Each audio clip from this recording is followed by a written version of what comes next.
So in that last question, we found out we can quickly check if something's a PDF by just integrating it between the bounds that it says.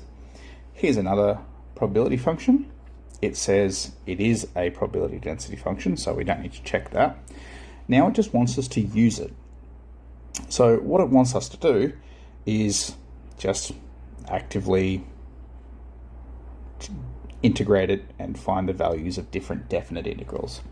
So it says that this function is between 2 and 5, and everywhere else it's equal to 0, which basically just means, hey, this is the only place that this function actually works, when the values are between 2 and 5. So what's the chance that, think about rolling a dice, right? What's the chance that you get a 7? Not possible. Okay, well, a dice would exist between 1 and 6, right? Obviously a dice isn't continuous, but you get the idea. So how do we calculate probabilities? Well, like we would have seen in the intro, if I integrate this and I integrate it between a set of bounds, that will give me the probability.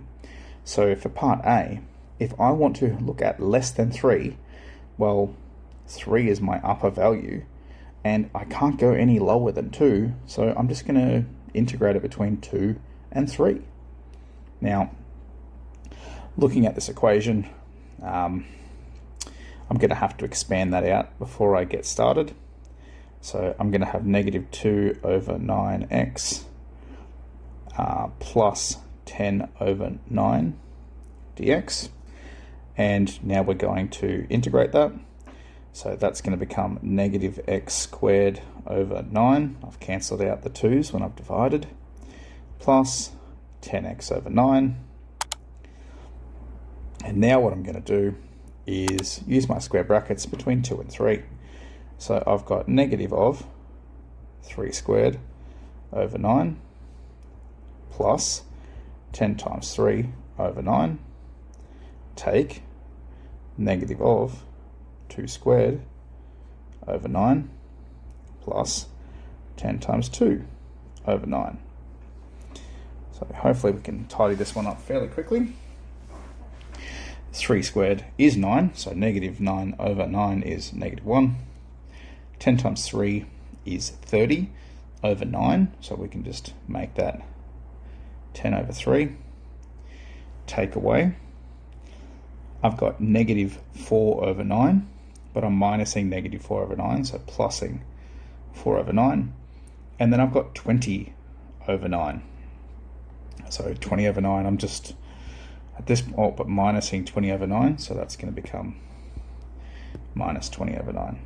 Now, because everything is different denominators, I'm going to make them all the denominator of over 9. I'm going to quickly duck back up here to finish it over here.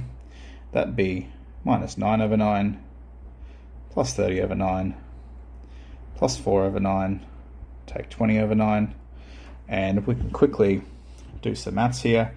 Negative 9 over 9 plus 30 over 9 is 21 over 9, plus 4 over 9 is 25 over 9, take 20 is positive 5 over 9. So the probability of x being less than 3 is equal to 5 ninths. We don't have to turn that into a percentage at all. All right, let's do part B up here. What's the probability that we'll have between 3 and 4? Well, we already know the integral over here, so all we would have to do is change our bounds. So x over 9 plus 10x over 9, and we're going to go between 3 and 4. So negative of 4 squared over 9 plus 10 times 4 over 9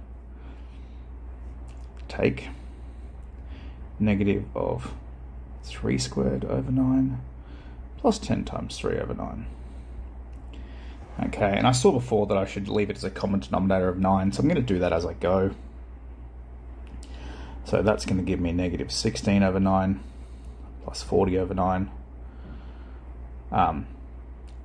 plus 9 over 9, so just negative and negative, take 30 over 9.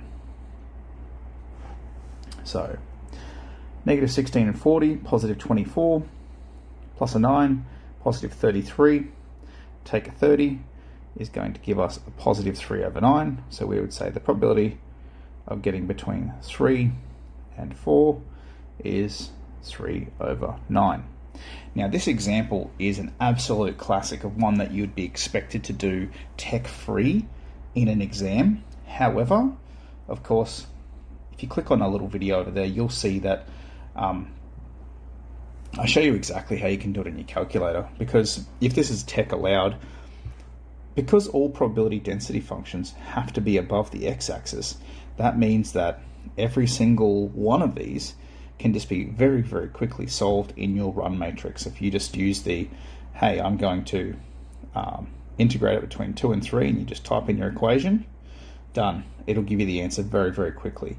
So at a lot of these questions, you can do them manually or algebraically and simply check your answer pretty quickly with your calculator.